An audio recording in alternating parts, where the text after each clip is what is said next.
அனைவருக்கும் வணக்கம். கரூரில் நடந்த ஒரு பெரிய துயரமான சம்பவத்தில் விஜய் இன்றைக்கி கண்டிப்பாக பெரிய சிக்கலில் மாட்டிக்கிட்டார் அப்படின்னு தான் சொல்லணும். நிச்சயமாக விஜய் இதை எதிர்பார்த்துருக்கே மாட்டார். இந்த மாதிரியான ஒரு சிக்கலான சூழ்நிலையெல்லாம் வரும், பெரிய இக்கட்டான நிலைமையெல்லாம் வரும். அரசியலில் சேர்ந்ததுனால அரசியல் கட்சி தொடங்கிட்டு இந்த மாதிரியான பெரிய பெரிய பிரச்சனைகள்லாம் ஃபேஸ் பண்ண வேண்டி இருக்கும் அப்படிங்கிறதெல்லாம் பார்த்திங்கன்னா அவர் சத்தியமாக நினச்சி பார்த்துருக்க மாட்டார். ஒரு பக்கம் பிரச்சனைகள் வரும், எல்லாருமே அரசியல் கட்சி ஆரம்பித்தா பிரச்சனைகள் வரும் அப்படிங்கிறது எல்லாருக்கும் தெரியும். ஆனால் இந்த மாதிரியான உயிரிழப்புகளுக்கு 40 உயிர்களுக்கு 41 பேர் உயிரிழந்ததற்கு நம்ம பொறுப்பாக வேண்டிய சூழ்நிலைகள்லாம், நம்மளால் 41 பேர் உயிரிழப்பாங்க, அது மாதிரியான சிக்கல்லாம் வரும் அப்படின்லாம் சத்தியமாக எந்த ஒரு அரசியல்வாதியும் எதிர்பார்த்துருக்க முடியாது. அதுலேயும் விஜய் சத்தியமாக எதிர்பார்த்துருக்கவே முடியாது. ஏன்னு கேட்டால் அவர் ஒரு பெரிய ஒரு இதில் வளர்ந்தவர். பார்ன் வித் சில்வர் ஸ்பூன் சொல்லுவாங்களே, அதே மாதிரி அப்படி வளர்ந்த ஒரு மனுஷன்.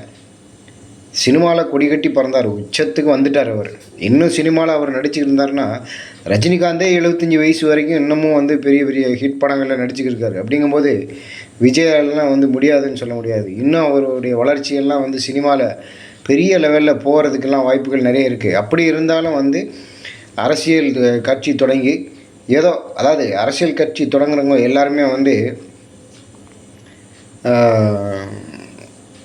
மக்களுக்கு நல்லது செய்யணும் அப்படின்னு நினச்சிலாம் வர்றது கிடையாது. ஒரு சிலர் மட்டும் வராங்க. ஆனால் கடைசியில் பார்த்திங்கன்னா எப்படியோ டைவர்ட் ஆகி ஏதோ ஒரு மாதிரி ஆகிடுறாங்க. அதுக்கு உதாரணமாக இந்த கமலஹாசன்லாம் நம்ம சொல்லலாம்.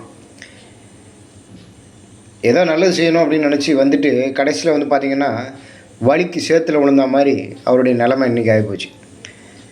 இந்த கரூர் சம்பவம் பார்த்திங்கன்னா 27ஆம் தேதி என்னமோ நடந்தது.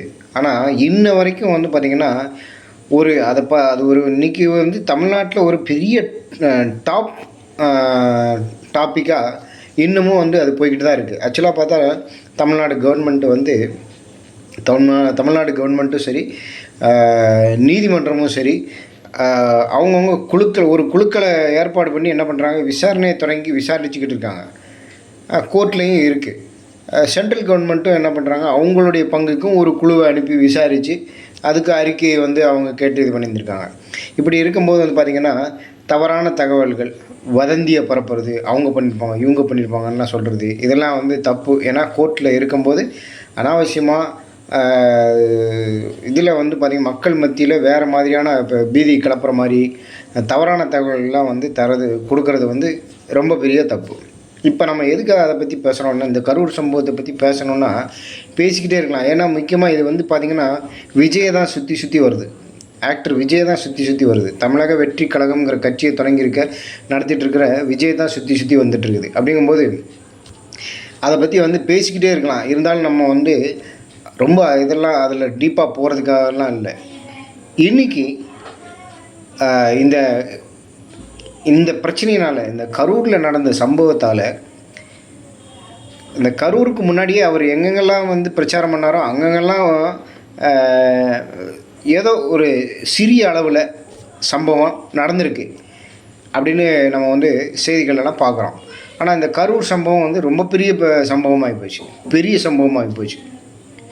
அப்படி இருக்கும்போது பார்த்திங்கன்னா எதனால் இந்த மாதிரி அவருக்கு ஒரு பிரச்சனை வந்தது? அரசியல் கட்சி தொடங்கி பிரச்சாரம் அப்படின்னு இறங்கினதுனால தான். அவர் ஒழுங்காக சினிமாவில் நடிச்சுட்டு போயிட்டு இருந்தாருன்னு வச்சுக்கோங்க, அவருக்கு எந்த விதமான ஒரு பிரச்சனையும் கிடையாது. அவர் பாட்டு சினிமாவில் நடிச்சுட்டு கோடியாக பணம் சம்பாதிச்சுட்டு அவர் பாட்டு போயிட்டே இருப்பார்.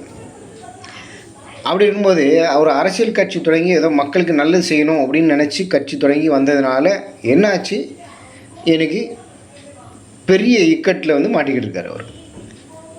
இந்த சூழ்நிலையில் நம்ம எதுக்காக இந்த வீடியோ அப்படின்னு கேட்டிங்கன்னா, இந்த சூழ்நிலையில் இந்த மாதிரியான விஜய் சந்திக்கக்கூடிய இந்த மாதிரியான ஒரு பெரிய இக்கட்டான சூழ்நிலையில் நம்ம ரஜினியை நினச்சி பார்க்க வேண்டியது. ரஜினிகாந்தை நினச்சி போக வேண்டியிருக்கு. இந்த வீடியோவே வந்து பார்த்திங்கன்னா அதுதான். ஏன்னு கேட்டால் ரஜினிகாந்த் அப்படிங்கிறவர் ஒரு சூப்பர் ஸ்டார், உச்சபட்ச நடிகர். அதே மாதிரி விஜய். மற்ற நடிகர்களெல்லாம் நம்ம வந்து இதில் கம்பேர் பண்ண வேண்டிய அவசியம் கிடையாது. கமலஹாசன்லாம் இதில் கம்பேர் பண்ண வேண்டிய அவசியமே கிடையாது. அப்படிங்கும்போது சூப்பர் ஸ்டார் ரஜினிகாந்த் தான் கம்பேர் பண்ணணும். 1994 நம்ம பாஷா படம் வந்து அதுக்கப்புறமே வந்து பார்த்திங்கன்னா அவருக்கு வாய்ப்புகள், தமிழகத்தை ஆளக்கூடிய வாய்ப்புகள் அவருக்கு வந்தது. ஆனால் அவர் அதெல்லாம் வந்து இது பண்ணல, நழுவ விட்டாருன்னு சொல்லலாம், இல்லைன்னா தட்டி கழிச்சிட்டாருன்னு சொல்லலாம், இல்லைன்னா எட்டி உதச்சிட்டாருன்னு சொல்லலாம். எப்படி வேணால் சொல்லலாம், சொல்லணும்னு நினச்சா எப்படி வேணால் சொல்லிக்கலாம். ஆனால் அதுக்கு அடுத்த படங்களில் ஒவ்வொரு படங்கள்லேயும் வந்து பார்த்திங்கன்னா அரசியல் சம்மந்தமான காட்சிகள், அரசியல் சம்மந்தமான வசனங்கள், பஞ்சு டைலாக்லாம் வச்சு நிறைய படங்களில் வந்து பார்த்திங்கன்னா அவர் அந்த மாதிரி டைலாக்லாம் வச்சு ஏதோ அரசியலுக்கு வரப்போகிறாரு தலைவர்னு சூப்பர் ஸ்டார் ரஜினிகாந்துடைய ரசிகர்கள் எல்லோரும் ஒரு எதிர்பார்க்கக்கூடிய சூழ்நிலையிலேயே ஒவ்வொரு படமாக எடுத்து விட்டார் அவர். அதுலேயும் ரொம்ப ஒரு டாப் இருந்த ஒரு படம் என்னன்னு கேட்டிங்கன்னா அருணாச்சலம்னு ஒரு படம். அதில் கடைசியில் வந்து பார்த்திங்கன்னா அவர் இமயமலைக்கு போகிற மாதிரி ஒரு சீன். அந்த பழைய டைரக்டர் வந்து சுந்தர்சி. என்னமோ அவர் வந்து ஊரை விட்டு எங்கேயோ கண்காணாத இடத்துக்கு போகிற மாதிரி பஸ் ஸ்டாப்பில் வந்து நின்றுருப்பார். இதெல்லாம் வந்து இந்த டைலாக்லாம் வந்து இந்த படம் இதெல்லாம் வந்து காட்சிகள்லாம் வந்து பார்த்திங்கன்னா சும்மா ஓவர் அப்படின்னு சொல்லலாம். அதுக்கப்புறம் பார்த்திங்கன்னா அதுக்கு முன்னாடி முத்துன்னு ஒரு படம் வந்தது. துண்டுகள் செய்ய நீ இருக்கும் தூய்மை தொல்லை நேராது தூயமனே அப்படின்லாம் பாட்டிலேயே என்ன பண்ணாங்க, அவர் என்னமோ ஒரு பெரிய நாடாளக்கூடிய ராஜா மாதிரி தான் அவரை க்ரியேட் பண்ணி இந்த முத்து படத்துலலாம் கொண்டு வந்து வச்சாங்க பாட்டுகள்லாம். கடைசியில் என்னாச்சு, ஒரு ஸ்டேஜுக்கு மேலே தாங்க முடியல, தொல்லை பயங்கர தொல்லை, எல்லோரும் டார்ச்சர் பண்ண ஆரம்பிச்சிட்டாங்க. எப்போயா கட்சி ஆரம்பிக்க போகிறேன்னு சொல்லிட்டு எல்லோரும் கேட்குற அளவுக்கு போன பிறகு அந்த நேரம் பார்த்து கரெக்டாக வந்து ஜெயலலிதா அம்மாவும் இறந்து போயிட்டாங்க. அடுத்தது கொஞ்சம் 2 வருஷத்தில் கருணாநிதியும் இறந்துட்டார். அவ்வளோதான், சரி ஓகே, காலியாக இருக்குது, இடம் காலியாக இருக்குது, நம்ம துண்டு போட்டு பார்ப்போம் அப்படின்னு சொல்லி என்ன பண்ணார், கட்சி ஆரம்பிக்க போகிறேண்ணா அப்படின்னு சொல்லி அனௌன்ஸ்லாம் பண்ணி அங்கங்கே எல்லாரையும் கூப்பிட்டு பெரிய பரபரப்பெல்லாம் கிளப்பி விட்டு கடைசியில் என்னாச்சு, ஒரு ஸ்டேஜில் கட்சி ஆரம்பிக்கலை, கொரோனா வந்துடுச்சு, உடம்பு சரியில்லை, வயசாயிடுச்சு அப்படி இப்படின்னு சொல்லிட்டு கடைசியில் கட்சியெல்லாம் ஆரம்பிக்கலை அப்படின்னு சொல்லிட்டு எல்லாம் போங்க கிளம்புங்க அப்படின்னு சொல்லி அனுப்பி விட்டார் எல்லோரும். அப்புறம் காத்தாட ஆரம்பிச்சிடுச்சு. எல்லாத்துக்கும் பெரிய ஏமாற்றமாகி போச்சு. அதில் பாதி பேர் வந்து பார்த்திங்கன்னா திமுகவில் போய் சேர்ந்துட்டாங்க. அவருடைய ரசிகர்கள் பாதி பேர் அவரை கழுவி ஊற்றிட்டு திமுகவில் போய் சேர்ந்துட்டாங்க. இதெல்லாம் நான் இப்போ சொல்லலை, அந்த டைமில் உள்ள செய்திகள்லாம் எடுத்து பார்த்திங்கன்னா தெரியும். நிறைய பேர் வந்து திமுகவில் போய் சேர்ந்துட்டாங்க. ஒரு சில பேர் ஒவ்வொரு கட்சிகளில் போய் சேர்ந்துட்டாங்க. ஒவ்வொருத்தரும் இந்த ஆளை நம்பினான வேலைக்கு ஆகாது அப்படின்னு சொல்லிட்டு போய் சேர்ந்துட்டாங்க. அப்படி இருக்கும்போது இப்போது ரஜினிகாந்துடைய மனநிலை எப்படி இருக்கும் அப்படின்னு கேட்டிங்கன்னா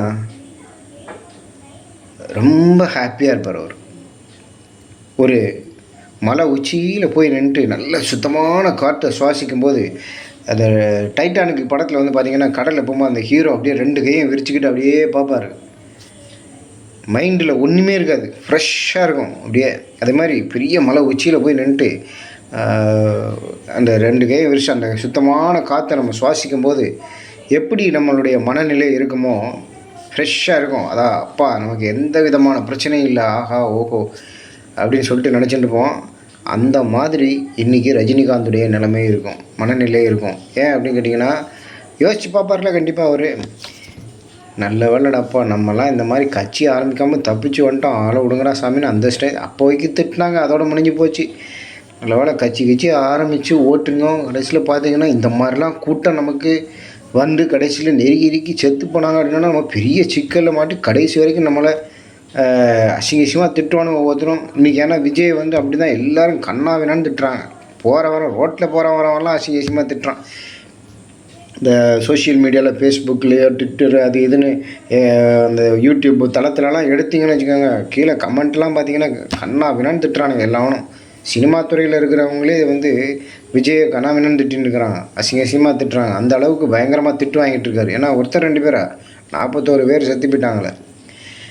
இப்படி இருக்கும்போது ரஜினிகாந்த் நல்ல வேலைடாப்பா, நம்மலாம் வந்து கட்சியை ஆரம்பிக்காமல் தப்பிச்சோம் பொழைச்சோம், நம்ம இல்லைன்னா இந்த மாதிரி ஏதாவது கூட்டம் இறுக்கி செத்து போனாங்க அப்படின்னா நம்மளையும் இப்படி தானே இது பண்ணுவாங்க அப்படின்னு சொல்லிட்டு அவர் வந்து நினைப்பார், கண்டிப்பாக நினைப்பார். அவர் ஒரு செகண்டு நினைக்காத இதே இருக்கவே இருக்காது இந்த மாதிரி சூழ்நிலையில்.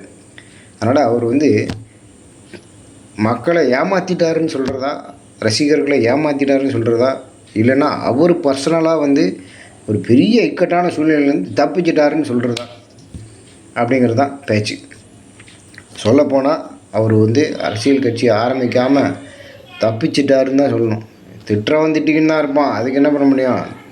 அசிங்கப்படுறது யார்? அதனால் அவர் வந்து கிரேட் எஸ்கேப். ரஜினிகாந்த் அரசியல்லேருந்து அரசியல் வேணான்னு விட்டது வந்து பார்த்திங்கன்னா கிரேட் எஸ்கேப் அப்படின்னு தான் சொல்லணும், வேறு ஒன்றும் சொல்கிறதுக்கு இல்லை. ஆனால் விஜய் பாவம் வசமாக மாட்டிக்கிட்டார். இன்றைக்கி இந்த மாதிரியான ஒரு இக்கட்டான சூழ்நிலையில் இருக்காப்புல. அவர் வந்து இந்த சூழ்நிலையை சமாளித்து எப்படி வெளியில் வருவார், இதுலேருந்து வெளியில் வந்து தொடர்ந்து அரசியல் கட்சியை முன்னெடுத்து போவாரா, இல்லைன்னா என்ன பண்ண போகிறாரு அப்படிங்கிறது வந்து இப்போ வரைக்கும் ஒரு சீக்ரெட்டு தான். ஏன்னா அந்த கேஸ் இருக்குது, விசாரணைகள்லாம் இருக்குது, அதெல்லாம் எப்படி இருக்குது அப்படிங்கிறது வந்து எப்படி போகும் அப்படிங்கிறத பொறுத்து தான் அடுத்த கட்ட விஜயோட அரசியல் நடவடிக்கை இருக்கும். நன்றி. அடுத்த ஒரு வீடியோ பதிவில் சந்திக்கிறேன்.